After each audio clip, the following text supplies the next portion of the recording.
Fala, fala galera, sejam muito bem-vindos a mais um episódio do nosso podcast Fala Jotinha. Episódio e programa este nosso que fala sobre o melhor do futebol. E Jotinha, antes de começar, olha, eu tava na esperança da gente bater os 200 seguidores até março. E galera, essa semana a gente despontou de uma maneira absurda, disruptiva. Em 2, 3 dias nós ganhamos aí praticamente 18, 15 seguidores. Nunca aconteceu isso, né? E por mais que você que esteja nos assistindo, você diga assim, caramba, mas o cara tá comemorando e tá ansioso por 200 seguidores, vocês não têm noção de como isso é salutador para todos nós aqui, o quanto isso é valoroso para tudo que a gente constrói aqui nesse nosso laboratório, né? De toda a história do como, o quanto a gente pensou, o quanto a gente se programou para poder chegar até aqui. Então, teve comemoração com 100 seguidores, vai ter comemoração nos 200, está faltando apenas 4 seguidores. Você que está assistindo, manda para sua mãe, manda para o seu primo, ajuda a gente, vai ter surpresinha quando acontecer de a gente ter essa marca de 200. Então, assim, é uma coisa que é muito vangloriosa para a gente, né? A gente se dedica bastante, a gente não vive disso, né? Então a gente tem muito por demais afazeres, e sempre tem um contratempo, mas a gente está aqui, está buscando, está jogando vídeo, está buscando se informar e trazendo conteúdo irreverente para vocês, com brincadeira, com pergunta, com os convidados que a gente vai investir bastante nesse ano 2025, né? Então, assim, no geral, eu quero dizer que eu estou muito feliz pelo caminhar da semana, de nós termos conseguido esses 15, 18, 20 seguidores, né? E isso para nós é demais. Demais. Já tinha que falar alguma coisa? Com certeza. Galera, seja muito bem-vindo aí ao nosso canal, você que está chegando agora. Não deixa de se inscrever, não deixa de curtir nossos conteúdos, de assistir os conteúdos passados. Por que eu bato nessa tecla? Porque tem muito conteúdo legal, tem entrevista com flamenguista, com botafoguense, com vascaíno. Estamos querendo receber aqui algum tricolor também para a gente bater um papo maneiro. Tá difícil de achar, hein? Se você conhece algum, indica. Então, galera, não deixe aí de curtir nossos vídeos e tá fortalecendo aí nosso canal. Bom, galera, é isso. Dando continuidade aqui, Jotinha, antes de começar também, aqui a gente, da parte aqui dos nossos comentários e tudo mais, semana a gente não teve nada tão deslumbrante para falar, mas eu sei que já passou. Eu queria falar um pouquinho do clássico que nós tivemos, Flamengo e Vasco. Mas já passou. Mas não é sobre a partida, não é sobre o resultado. Eu queria falar sobre a postura do Vasco contra o Flamengo. Foi muito criticada. Eu vi torcedor vascaíno, eu vi nas páginas do Vasco, muita gente reclamando bastante da postura do Vasco jogando contra o Flamengo. Uma postura diferente do Vasco que a gente conhece. A gente entende a fase difícil que o Vasco vem passando, mas teve um bom final do campeonato aí, brasileiro. Mas agora parece que está desanimado, Coutinho parece que ainda não conseguiu engrenar, mas eu falo um pouquinho da postura do Vasco jogando contra um Flamengo, uma postura que meio que já entrou em campo de, já era, tem um time, o Flamengo tem um time melhor, não adianta, não vai servir. De certa forma, até que o próprio Flamengo parece que tirou um pouco o pé ali do acelerador, mas parecia um jogo de várzea ali por parte do Vasco. Besteira o que eu tô falando? Isso, você imagina isso? Você viu isso? Teve essa percepção? Tá exagerado? O que a gente pode falar sobre essa real situação, essa atual situação, né? De forma alguma, cara. Eu acho que o Vasco, principalmente nessa partida, né, deu uma impressão bem ruim, né? Porque quando a gente olha ali, principalmente os números, foi um jogo ali, um amasso.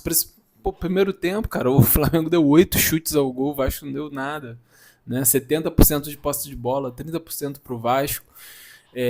Realmente é preocupante, tendo em vista que o Flamengo estava mesclando ali o seu time, né? Fazendo aquela rotação que o Felipe Luiz tem feito muito bem, e o Vasco usou tudo que ele tinha de melhor, né? Então a amostragem que a gente tem disso aí é bem preocupante, né?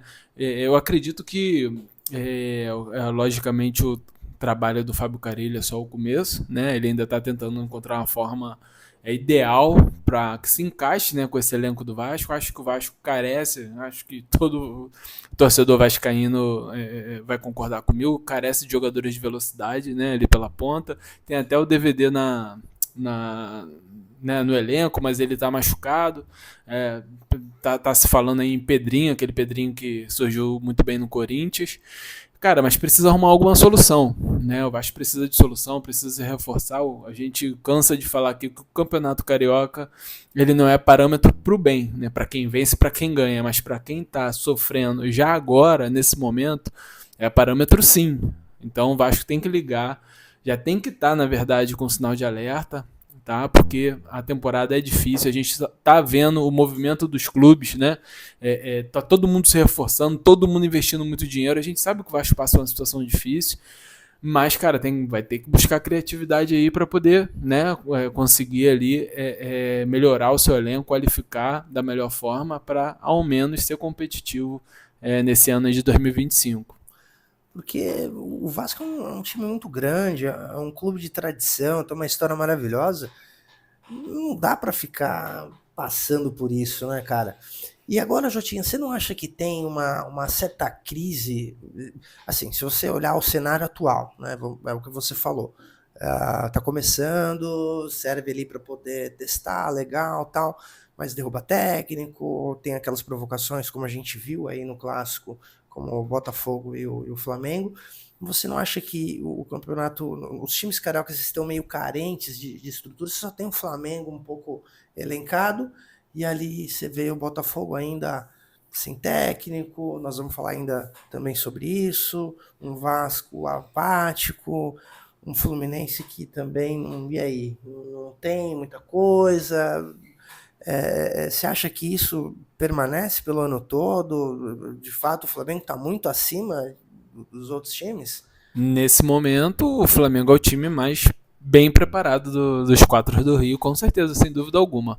Né? Se a gente for separar time por time, aqui a gente pode ver o Flamengo com um elenco praticamente formado para a temporada, né? O Felipe Luiz vem aproveitando muito bem esse início de temporada, mesclando ali os jogadores que já vinham sendo titular com a garotada da base, tá arrumando opções diferentes. Teve a chegada do Danilo, que foi muito importante, um jogador coringa que vai ajudar o Flamengo tanto na zaga, tanto na lateral direita, até de volante ele pode jogar, multicampeão.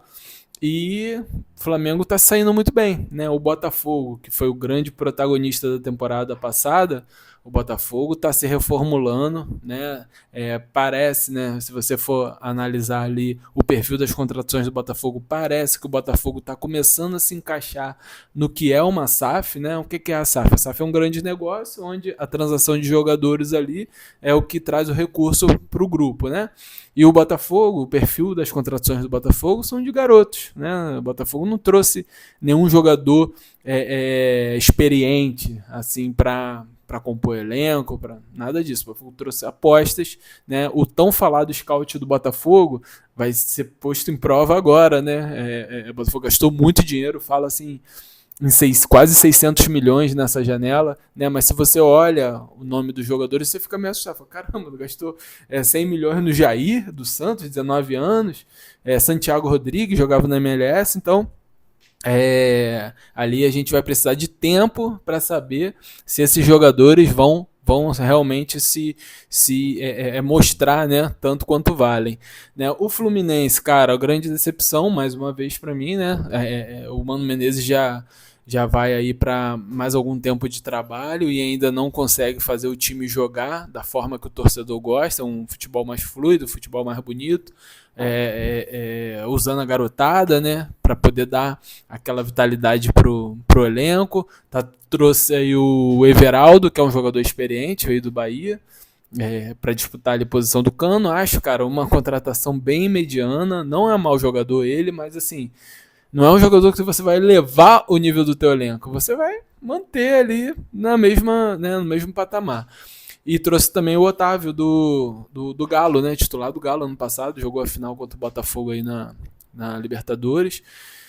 É um jogador muito bom, acho que foi uma boa contratação, né? Vai ajudar bastante o Fluminense. Mas, cara, o Fluminense e o Vasco, né, são times que estão usando o que tem de melhor, né? É diferente um pouco do Flamengo e do Botafogo e estão sofrendo. Se você for pegar a tabela aí, o Vasco é quarto lugar e o Fluminense é quinto, né? Sim, sim. Os times que voltaram antes ainda, né? Começaram primeiro do que o Botafogo, primeiro do que o Flamengo.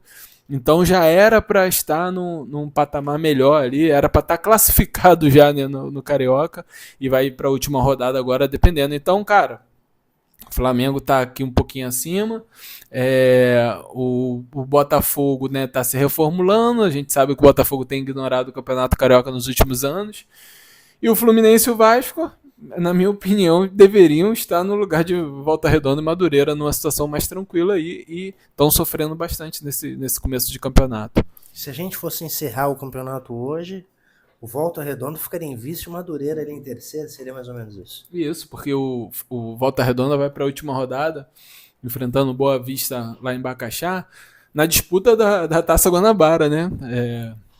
Para lembrar aí, esse nosso campeonato carioca, agora a Taça Guanabara equivale ao time que termina em primeiro lugar, né, na primeira fase. Então, na última rodada, Flamengo e Volta Redonda aí disputam um título. Madureira, Vasco, Fluminense, Botafogo. O Sampaio Corrêa e Nova Iguaçu já é um pouco difícil, né, que depende da combinação de resultado. Mas vão para a última rodada aí em busca de 2 vagas. Corre algum risco de ter uma zebra aí? Cara, muito difícil, muito difícil. Acho que o Madureira está praticamente garantido. O saldo do Madureira é muito bom ali, de mais 4. O Vasco enfrenta o Botafogo, que provavelmente o Botafogo deve ir com um time todo reserva, né? Porque o Botafogo está tá na semana da disputa da Recopa Sul-Americana. Então, como o Botafogo joga hoje contra o Racing na Argentina, provavelmente no domingo deve colocar o time reserva contra o Vasco. Acho que pode facilitar, né, para o Vasco garantir a classificação. Mas o Vasco ganhando, o Vasco fica fora. Ganhando, o Botafogo está fora. O Botafogo só se classifica se vencer. Tá? Se vencer e o Fluminense também perder, né? Só que o Fluminense enfrenta nada mais, nada menos do que o último lugar do campeonato, já rebaixado, Bangu. Então, o Fluminense está com a situação até mais confortável, né? Tem que ganhar, né? Se não ganhar do Bangu rebaixado, meu amigo, Mano Menezes vai procurar emprego lá no Fogão, que tá sem técnico. E galera, acabamos de receber uma pergunta do nosso seguidor e amigo, né? Vamos dar uma olhadinha? Pode jogar, Jotinha? Pode, a grande perguntinha aí do quadro da pergunta. Que menino lindo, hein? A cara do Rafael Moura, não é? He-Man, é o nosso He-Man. Parece demais, cara. É o He-Man de Caxias. Vamos ver o que ele perguntou aí pra nós. E aí, Gui? E aí, Jotinha? Beleza? Mandando um vídeo agora do carro, que o som vai ficar melhor. Então, eu queria levantar uma questão para vocês relacionada ao Felipe Luiz. O que vocês acham do Felipe Luiz? Qual o potencial que você acredita que ele tem? Vocês acham que ele possa vir a superar o JJ, que é o maior treinador da história do Flamengo? E vocês acreditam que o Felipe Luiz possa vir a ser um treinador nível Europa, trabalhar no futebol europeu, se consolidar lá? Cara, e aí? Grande Vinícius, bom ter você aqui no nosso programa, valeu. Espero ver você aqui na bancada com a gente em breve, trocando um papo de fly. Cara, sem dúvida alguma, o Felipe Luiz para mim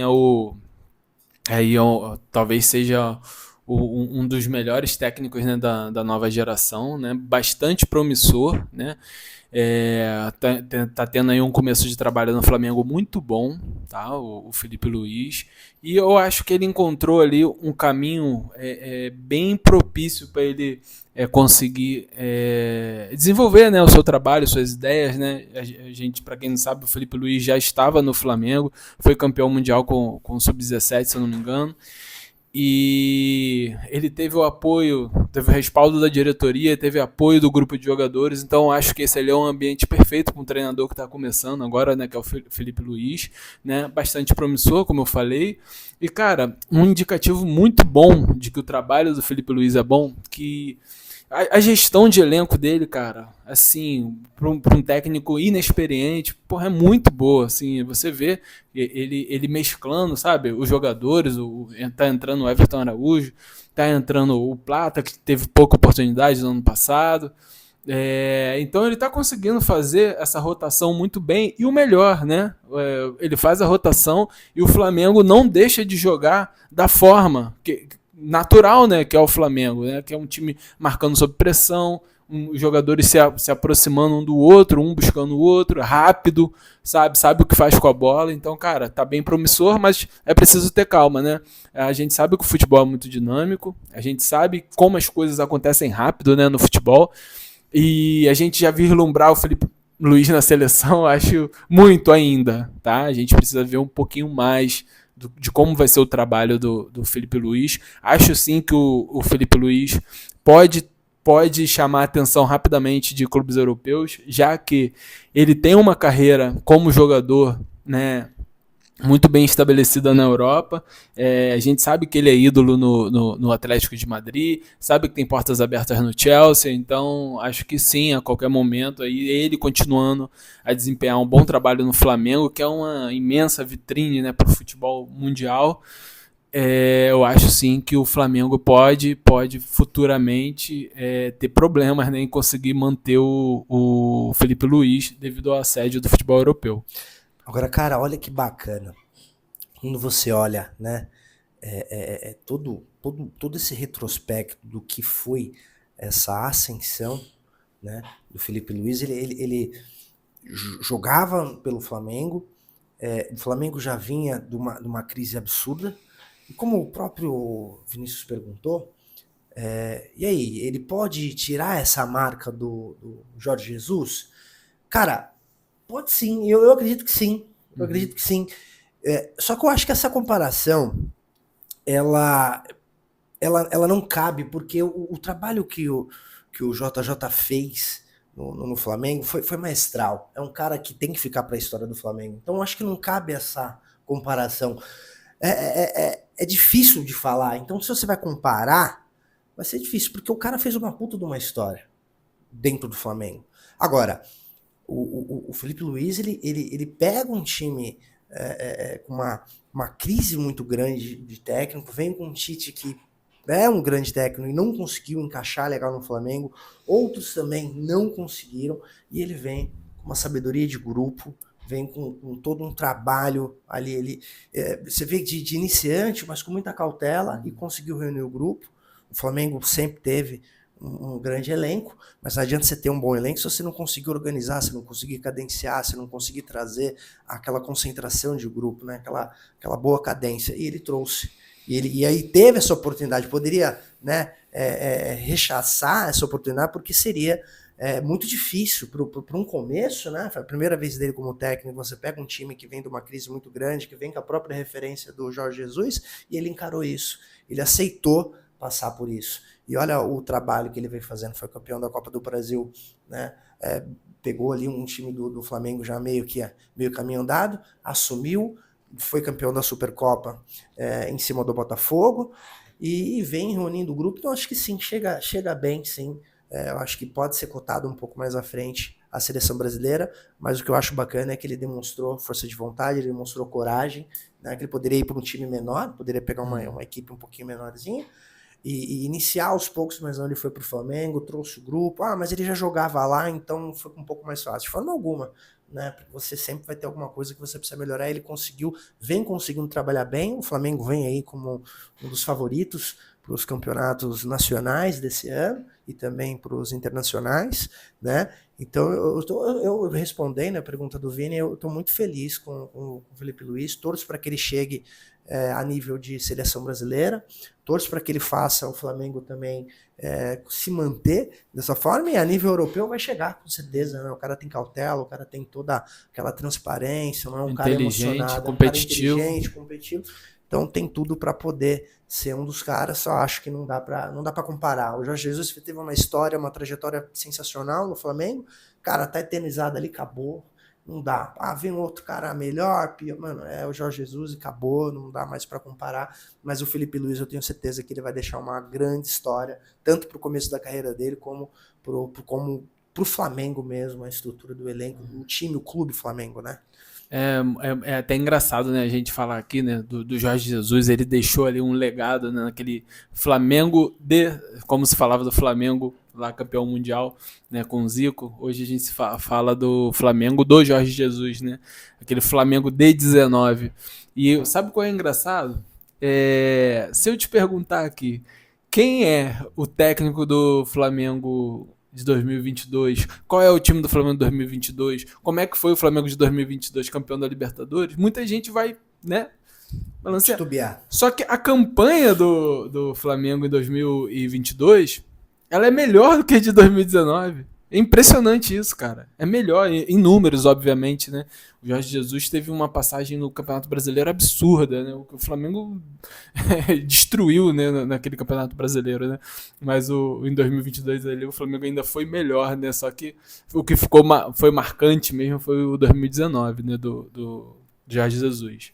E ainda falando sobre técnico, o Botafogo quase fechou uma contratação, mas que ruiu, né? O que aconteceu, Jotinha? Cara, é estranho, cara. Assim, o Botafogo tá com muita dificuldade, né, pra fechar com o técnico, né? Se a gente for pegar aqui, o Botafogo no começo do ano tentou fechar com o Jardine, não deu certo, né? Ele preferiu continuar na América do México. Teve a tentativa do Vasco Matos agora, né? E não deu certo. Parece que ele não tinha licença, né, para poder trabalhar aqui na América do Sul, compatível com a Libertadores, né? E ele não poderia treinar o Botafogo ali na beira do campo. Ele não poderia assinar a súmula, né? Enfim. Então o negócio acabou não acontecendo. E, cara, é difícil, assim. É preocupante, na verdade, assim, o Botafogo. Ele já caminha aí para 50 dias sem técnico, né, cara? É complicado, a gente sabe como é que é a temporada, a gente acabou de falar isso aqui, como é o dinâmico futebol, e quanto mais tempo vai passando, dificulta, né, para o técnico conseguir chegar a implementar o seu trabalho, já que tem menos tempo, né? Vai ter menos tempo até o Campeonato Brasileiro. E, cara, um erro para mim que é gritante. A gente não poderia jamais ter aberto mão de jogar de igual para igual com o Flamengo na Supercopa do Brasil. Jamais. O Botafogo não tem esse título.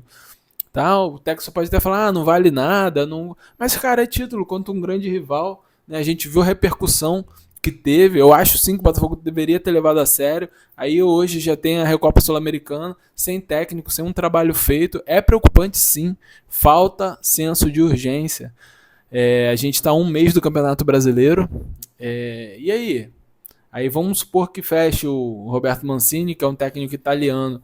Pô, o cara vai chegar já para jogar?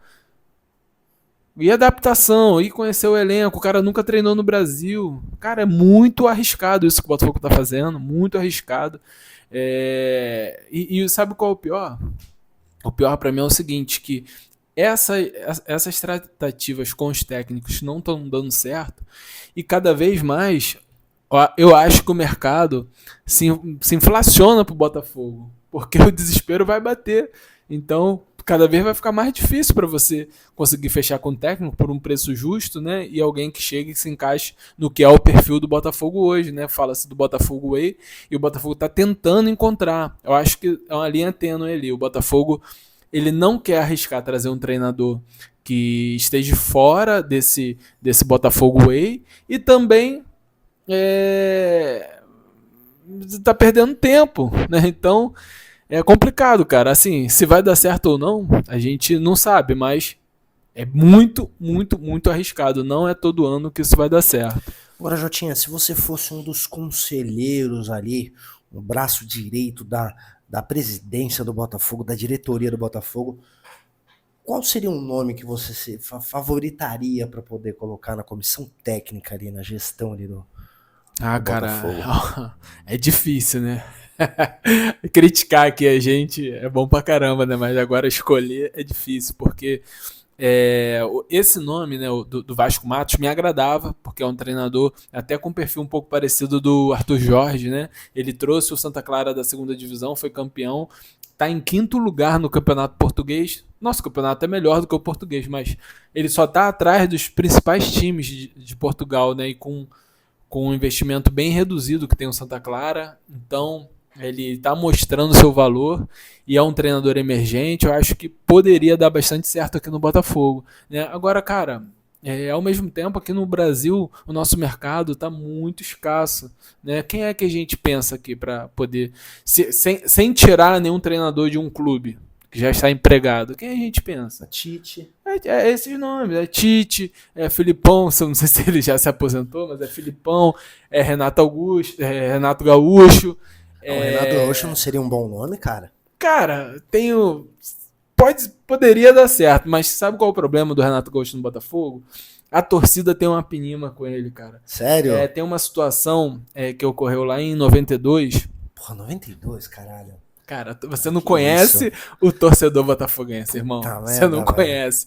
Lá em 92, ele simplesmente apostou, acho que foi com o Gaúcho, né, do Flamengo, que se o Botafogo perdesse, ele faria um churrasco com os caras. Aí o Botafogo, na primeira partida, tomou um 3-0, ele foi lá pra casa dos caras fazer churrasco, porra.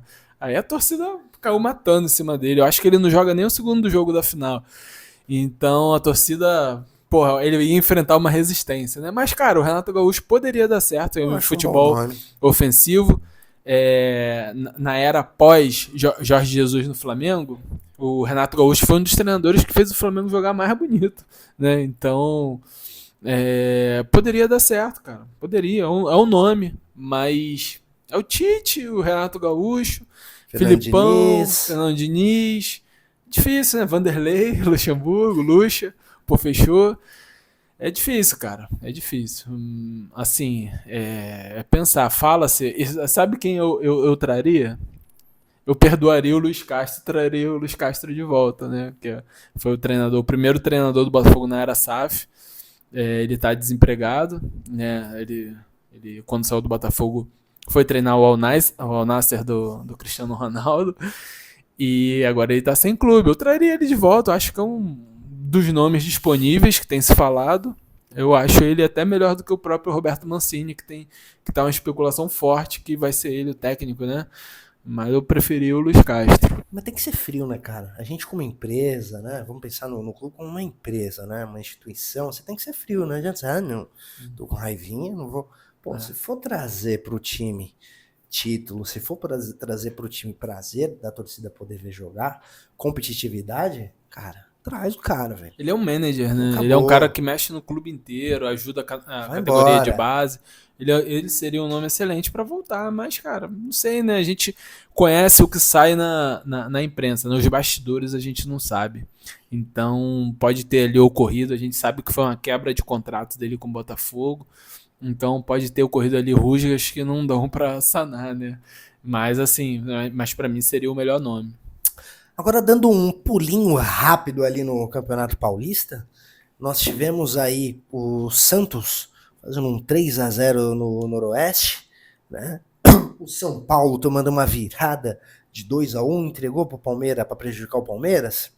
Jotinha, eu queria que você falasse do Santos. Esse 3-0 já teve um brilho do nosso querido Ney ou não? Não.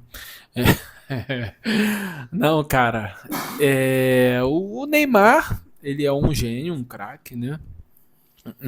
Mas assim, ainda não tá no nível Neymar, né? Está jogando bem pro nível dos normais, tá? Dos normais, ele tá jogando bem, cara. O jogo todo do Santos passa por ele. Todo, o jogador pega a bola, toca pra ele. Tem um episódio do O Maluco no Pedaço, né, do Will Smith, que ele é jogador de basquete. O treinador fala assim, gente, o que vocês têm que fazer? O cara levanta, passa pro Will. Isso é o Santos, passa pro Neymar. Porque o Neymar é o jogador que distribui o jogo, que dá em gol, que chega na área pra finalizar, e tá fazendo uma dupla excelente com o Guilherme, né? Tá muito bem esse ano. Mas, assim, não foi ainda uma partida... Talvez tenha sido uma das piores, assim, do Neymar pelo Santos. Mas é o Neymar, né, cara? É o Neymar. Cara, eu vi a gente falando essa semana, questionando se deveria ou não convocar o Neymar para a seleção, cara. Cara, pra mim isso é um imenso absurdo. Pra mim não há dúvida alguma que o Neymar, com a dor, com não sei, cara, o Neymar tem que estar na seleção. O Neymar, o projeto Neymar é pra jogar na seleção. Se ele não for pra seleção, vai aposentar, né? E a gente sabe que não tem nenhum jogador da capacidade do Neymar ali. E tem que levar, cara. Tem que levar o Neymar. O Neymar tá voltando ao seu ritmo. Ele precisa pegar mais mobilidade, né? Mais agilidade e tal. Mas é o Neymar, cara. Não dá pra abrir mão de um jogador como o Neymar.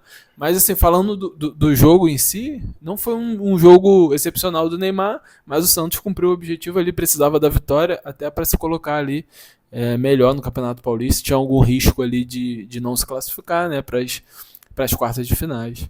Do outro lado, o São Paulo cede uma virada da Macaca, 2-1 Ponte Preta.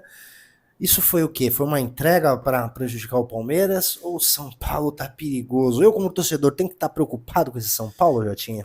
Irmão, muito estranho, cara, muito estranho. A gente sabe que a vitória da Ponte Preta prejudicaria o Palmeiras, né?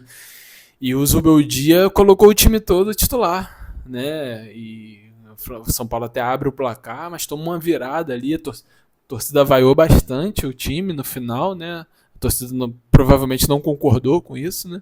Se é que houve mesmo uma entrega ou se os jogadores jogaram mal. Mas tem sido estranho porque o Zubeldia já vem há 5 ou 4 jogos, colocando o time titular direto, né? E para mim é um movimento diferente do que os outros técnicos têm feito, né? A maioria tem colocado uma mescla grande ali para você poder tá formando o elenco, né? É um grande laboratório, né, no campeonato estadual, você encontra opções para você usar durante a temporada, e o Zubeldia tem usado o que ele tem de melhor. Se você for olhar a minutagem dos jogadores de São Paulo, Lucas Moura e Oscar, que são jogadores mais ali experientes e é o diferencial do São Paulo, são os caras que têm mais minutos na temporada. Então eu acho arriscado, cara. E também ele tá jogando mal, né? Com o time todo titular tá jogando muito mal, né? Já fez ali a gordura, né? E com essa derrota vai chegar na última rodada precisando, né, vencer ou empatar para não perder a primeira posição. Mas é preocupante, cara. O São Paulo até teve um começo legal aí, né? A gente chegou a falar aqui, mas não tenho gostado do que eu vi nos últimos jogos, não. E eu vi uma notícia, Jotinha, falando que o clima também não tá legal com o Zubeldia, cara. O que a gente pode observar aí, cara? É fato ou fake? Realmente o Zubeldia não tá muito entrosado com o grupo, já tá meio que querendo pular do barco, não tá muito satisfeito. O São Paulo também vindo uma crisezinha a princípio de dívidas, bonificação, não é aquele São Paulo administrativo que a gente conhece, sempre pagando bem as contas, né? O que a gente tem visto aí são essas informações de alguns atrasos aí nas contas. Tá uma crisezinha ali dentro do São Paulo mesmo? Bastidor é complicado, cara. Assim, dentro de campo o que a gente tem visto é que os resultados negativos eles conciliam, né, com o tempo de atraso que os jogadores têm, né? Então, com certeza rola, né, cara? Acho que rola ali algum desgaste, né? Então, já são 2 meses, né? Parece, de salários atrasados, né? O São Paulo tá com dificuldade e, cara, você se lembra que a gente conversou aqui quando o São Paulo contratou o Oscar, né? Um salário absurdo, né? Que o Oscar chega recebendo, tá recebendo uma parte da patrocinadora. E os jogadores que não estão recebendo? Como é que fica essa situação no vestiário? Então, com certeza isso tem algum impacto, né? Então, o São Paulo administrativamente nos últimos anos, cara, nos últimos 10 anos aí, o São Paulo vem muito mal, acumulando dívidas, negociando mal seus atletas. E nada disso, né? Investimentos bizarros, né? Como foi o do Rames Rodrigues. São Paulo gastou uma fortuna com o Rames Rodrigues. E não deu certo. E não teve entrega técnica. Então é complicado, cara. Assim, administrativamente está muito ruim. O Casares assumiu lá 5 anos atrás, com a promessa de que equilibraria as contas do São Paulo. Até hoje, nada. no final do ano passado, que ele disse que elaborou um plano para pagamento de dívidas. Se no último ano do mandato, sabe? Complicado, cara. Então é preciso. O São Paulo tem que ajeitar a casa. E sabe qual é o problema? Que o São Paulo esteve à frente de todos os clubes brasileiros. Lá nos anos 2000, no começo da. Lá no começo da década, né, dos anos 2000, o São Paulo estava à frente de todo mundo, era um exemplo, né, de clube, de administração, tinha ali um centro de recuperação fantástico de jogadores, né, vinham jogadores da Europa para poder se recuperar no São Paulo, o tão falado Refis, né, a Cotia revelava jogadores a pampa aí pro São Paulo, e do nada o perfil mudou, o perfil vencedor do São Paulo, tricampeão brasileiro, mudou. O que estava dando certo mudar, cansamos de ganhar, cansamos de dar certo. Aí começa a fazer contratações, cara, totalmente aleatórias, de jogadores que sei lá, cara, que não tem nenhuma identificação com o que é o São Paulo. E aí a gente está vendo aí no que está combinando, né? O São Paulo, quem diria, o São Paulo, campeão mundial nos anos 2000 ali, sofrendo com dívidas. Se me falasse isso há 20 anos atrás, era inimaginável, né? Mas tá acontecendo. Então, cara, o São Paulo é um clube gigantesco, tem como sair dessa crise, né? Agora precisa ajeitar a casa, né? E falando em dívida, né? Fugindo um pouquinho aí do Campeonato Paulista, nós tivemos ontem a pré-Libertadores com a participação do Corinthians, né? Que ficou no 1-1, um jogo muito criticado, dizendo que foi um Corinthians diferente do que nesse 2025 foi visto, né? Mas o Corinthians também passou por uma crise muito bizarra, né? Em 2024, e parece que está meio que se restabelecendo agora, né? E falando sobre a partida, eu vou te dizer que eu vi o Corinthians até que jogando bem, talvez tenha perdido a oportunidade de fazer gol, né? E Libertadores é aquilo, é resultado, não adianta ser, né? Jogando bem ou jogando mal, o que vale é o resultado. Mas eu vi um Corinthians jogando bem ali com o Roberto, Memphis Depay, tava rodando bem.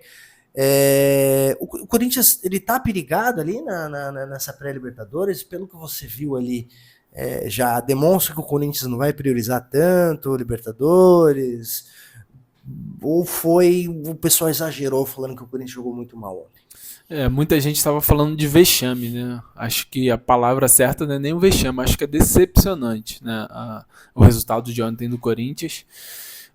Como você falou, o Corinthians começou muito bem o jogo, venceu no primeiro tempo, né? Tava 1-0 o jogo, mas, cara, eu acho que era tão fácil o jogo, sabe? É muito, cara, esse time do Universidade Central da Venezuela, cara, é muito ruim, é um dos piores times que eu já vi, cara, jogando na Libertadores, é muito ruim, pô, tu vê um jogador do Corinthians do lado do jogador do time venezuelano, caramba, cara, até o porte físico é diferente, sabe, de um atleta, sabe, não sendo xenofóbico, né, mas a gente sabe que a diferença do futebol brasileiro pro futebol venezuelano, cara, são degraus acima.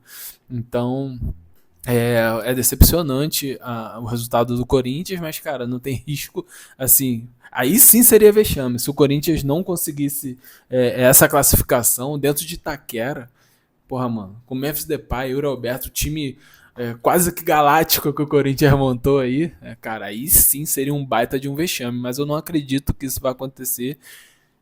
Pra mim, o Corinthians é o time paulista que tá jogando o futebol mais bonito, jogando muito bem encaixado, a dupla Memphis Depay e Yuri Alberto jogando muito bem. Porra, tem o Garro, cara, que é um baita de um jogador. Tem meio campo muito forte, zaga forte, time muito bom do Corinthians, né? Então, assim, seria um grande vexame se fosse eliminado na pré-Libertadores agora para um time venezuelano que é 7º lugar no campeonato venezuelano, né? Galera, vamos chegando aí a mais um final de episódio. Foi um prazer estar com vocês, espero que vocês tenham gostado. Se tem alguma crítica ou elogio, deixa teu comentário, segue a gente, ativa o sininho, compartilha, tá? Porque são vocês que fazem a gente crescer, a gente tá aqui para poder trazer conteúdo e comunicação para vocês, tá bom? Um beijão no coração de vocês, a gente se vê. Galera, obrigado por estar junto com a gente aí, até a próxima, valeu!